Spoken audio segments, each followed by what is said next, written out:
Life is beautiful Tamil Eggoz நேயர்களுக்கு வணக்கம். நான் உங்க எம்பிஆர்.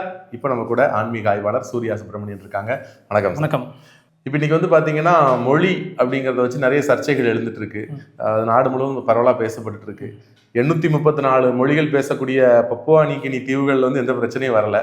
ஆனால் அதுக்கு கம்மியான மொழிகள் பேசக்கூடிய நம்ம ஊரில் பிரச்சனை வந்துட்டு இருக்கு. ஆனால் அதை தாண்டி மக்களும் கற்றுக்கணும் கற்றுக்கக்கூடாது இதெல்லாம் தாண்டி இன்னைக்கு மொழிங்கிறது அவசியம் தான். திணிப்பு யாருமே என்னைக்கும் ஆதரிக்கல. நம்ம மொழிங்கிறது அவசியம் தான். நிறைய மொழி ஏன் கற்றுக்கணும்னு நீங்கள் நினைக்கிறீங்க? அண்ட் இன்னொரு விஷயம், நம்ம மொழியை கற்றுக்கிறதுக்கு சில பேர் சொல்லுவாங்க, எனக்கு உண்டான தமிழ் மொழியை ஒழுங்காக பேச எழுத வர மாட்டேங்குது, நிறைய லாங்குவேஜை கற்றுக்கணும், எப்படி கற்றுப்போங்கிறாங்க. இந்த ரெண்டுக்குமான பதில், ஏன் கற்றுக்கணும், எப்படி கற்றுக்கலாம்? சரி, கலையும் மொழியும் நம்முடைய அகத்தை விசாலமாக்கக்கூடியது. அதில் கட்டாயங்கிறது இல்லை, விரும்பினால் கற்றுக்கொள்ளலாம், அவ்வளோதான். இப்போ எனக்கு 5 பாஷைகள் தெரியும். என்னோட சின்ன பஞ்ச் என்ன, தமிழ், ஆங்கிலம், மலையாளம், கொஞ்சம் சமஸ்கிருதம், கொஞ்சம் அரபிக் தெரியும். ஓகே, அப்போ எத்தனை மொழிகள் தெரியுமோ அத்தனை மனுஷன், எத்தனை கலைகள் தெரியுமோ அத்தனை மனுஷன். இப்போ தரமா இங்கேருந்து ஒரு ஆஃபீஸ்லேருந்து டூர் போட்டு கூட்டு போகிறாங்க. ஒரு 10 பேர் பம்பாய் போகிறோம். 10 பேருமே போகும்போது கிளைம் பண்ணிக்கலாம். 10 பேர் மும்பை போகிறோம். 10 பேருக்கு இங்கிலீஷ் தெரியும், தமிழ் தெரியும். பாவனா பாம்பேயில் நம்ம ஊரில் எப்படி எந்த குக்கிராமத்தில் ஹோட்டலில் எல்லா இடத்துலையும் இங்கிலீஷ் பேச மாட்டாங்களோ அதே மாதிரி எல்லா ஸ்டேட்லையும் அப்படி தான் இருக்கும். இப்போ பாம்பே இந்தியாவில் பெருவாரியான மக்கள் பேசக்கூடிய மொழி ஹிந்தி மொழி தெரிஞ்சால் பம்பாயிலையோ நார்த் இந்தியாவிலே ஈஸியாக சமாளிக்க முடியும். தெரியலைன்னா ஒரு ஹோட்டல் போகிறோம், ஒரு கிராமத்தை சுற்றி பார்க்க போகிறோம். அந்த ஹோட்டலில் சாமானியமாக படிக்காத ஒருத்தர் ஹோட்டல் வச்சிருக்கான்.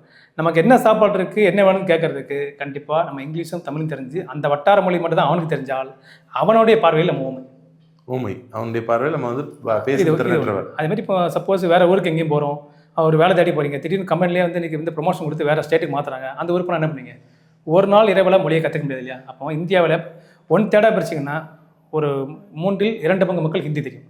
அப்போ ஹிந்தி பிடிக்கிறது கட்டாயமாக என்னன்னு சொல்ல மாட்டேன். நீங்கள் உங்கள் ஊர்லேயே உட்கார போகிறீங்க, வெளியூர் போனால் மொழி தெரியாட்டம் நான் சமாளிப்பேங்கன்னா விட்டுருங்க. ஆனால் கற்றுக்கிட்டிங்கன்னா இந்தியா மட்டும் டூர் போக அந்த வீட்டில் ஈஸியாக பேசி பழகும் போது அந்த ஊரில் கதை பற்றி கேட்கலாம், அந்த ஊரில் மக்கள்கிட்ட ஈஸியாக பேசி மிங்கிளாக முடியும். நாளைக்கு நீங்கள் ஏதாச்சும் ஒரு படம் எடுக்க ஆரம்பிச்சு வேறு எந்த விஷயத்துக்காக எங்கே போனாலும் சரி, எனக்கு அவங்க ஃப்ரெண்டு இருக்கான்னு ஒருத்தர் நம்பர் கேட்டு பழனா கூட, நாளைக்கு உங்கள் ஃப்ரெண்டு நம்ம வீட்டில் யாராவது இன்டர்வியூ மும்பை போகிறீங்க, நம்ம டூர் போயிருக்கோம், அங்கே உங்களுக்கு அந்த லோக்கல் லாங்குவேஜ் தெரிஞ்சிச்சுன்னா அங்கே உள்ளவங்க க்ளோஸாக பழகினா நாளைக்கு அவன் எதுவும் கேட்கணும் கூட கேட்கலாம்.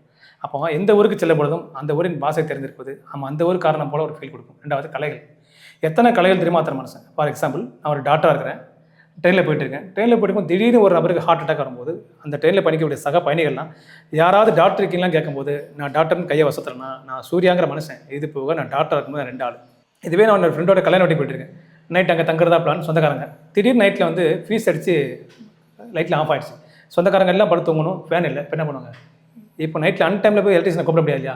எனக்கு கொஞ்சமாச்சும் எலக்ட்ரிஷன் ஒர்க்கு தெரிஞ்சுன்னா நான் சூர்யாங்கிற மனுஷன் போக எலக்ட்ரிஷன் 2 மனுஷன். அப்போ எத்தனை கலைகள் தெரியுமோ அத்தனை மனிதன், எத்தனை மொழிகள் தெரியுமோ அத்தனை மனிதன் என்பதால் நிறைய கலைகள் கற்றுக்கிறதும் நிறைய மொழிகள் கற்றுக்கொள்வதன் மூலமாக நீங்கள் ஆள் ஒரே பேர் தான், ஆனால் உங்களுக்குள்ளாக பல்வேறு வேறுபட்ட மனிதர்கள் இருப்பார்கள். அந்த வேறு சூழ்நிலை சமாளிக்க தகுந்தவராக இருப்பீங்க. அது உங்களுக்கு மட்டுமல்ல, இந்த உலகத்தில் உள்ள பிறருக்கும் உதவியாக இருப்பீங்க. ஓகே, ஸோ அதனால் நிறைய மொழிகள் தெரிஞ்சுக்கணும். ஆனால் மொழிகள் கற்றுக்க முயற்சி பண்ணனால கற்றுக்க முடியலங்கிறாங்களே, அவங்கள என்ன சொல்லுங்கள்? வருடக்கணக்காக இப்போ இங்கிலீஷ் மீடியம் ஸ்கூலில் படிச்சிங்கன்னா ரொம்ப சின்ன வயசுலேருந்து அவங்க 12th முடிச்சு பாஸ் பண்ணி வர வரைக்குமே ஹிந்தி படிப்பாங்க. பிராத்மிக், ராஷ்டிர பாஷா, மத்தியமாக நிறைய லெவல் இருக்குது. ஆனால் அவ்வளோ காலம் 12 வருஷம் படிச்சுமா பேசக்கூடிய ஃப்ளூவன்ஸோட ஸ்பீடை விட பம்பாயில் 6 மாதம் வாழ்ந்தாங்க. பக்காவாக பேசுவாங்க, கெட்ட வார்த்தைகள் என்பது போல். ஒரு மொழி கற்றுக்க தொடர்ந்த உழைப்பு, ஸ்கூலுக்கு போகணும், ஸ்ட்ரக்சராக கற்றுக்கிறதுலாம் இல்லவே இல்லை. விடாத ஆர்வம் இருந்துச்சுன்னா முயல் மாதிரி ஓடுவான் கிளாஸ் போய் படிக்கிறவன். நீங்களே வீட்டில் உட்காந்து புக்கு வாங்கி நெட்லேயே தேடி படிச்சிங்கன்னா கண்டினியூவாக உழைக்க, கடினமாக உழைக்க வேண்டாம். அப்படி உழைக்க ஒரு பெரிய கரும்பாறை இருக்குது. அந்த பாறைக்கு மேலே ஒரு காட்டில் வந்துட்டு போகிறவங்களுக்கு ஆற்று தண்ணி வச்சு ஒரு குழாய் மாட்டாங்க, தண்ணி குழாய்.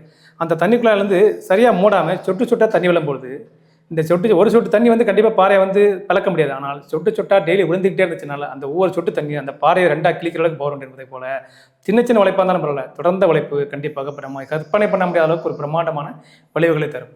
அதுதான் நான் எப்பயுமே சொல்லுவேன், திறமை அப்படிங்கிறது எல்லாருக்கும் பொதுவானது தான். அது வரணும்னா உங்ககிட்ட விடாத குறையாத ஆர்வம் இருக்கணும் அப்படின்னு தான். ஸோ அது இருந்தாலே போதும், எதையும் சாதிக்கலாம். மொழிகள் நிறைய கற்றுக்கோங்க. ஒவ்வொரு மொழி ஒவ்வொரு கலை கற்றுக்கும் போதும் நீங்கள் 1 ஆள் இல்லை, 2 ஆள், 3 ஆள், 4 ஆள், உங்களுடைய பவர் அதிகமாகிட்டே போகும். 10 தலை ராவணன் சொன்னாங்களே, அது ஒரு உருவகம் தான். 10 தலை கிடையாது அவருக்கு. பல கலைகளை கற்றுக்கொண்டவர், 10 விதமான மனிதர் போல் செயல்படக்கூடியவர் அப்படிங்கிறது தான். இது எல்லாத்துக்குமே பொருந்தும். நன்றி, வணக்கம்.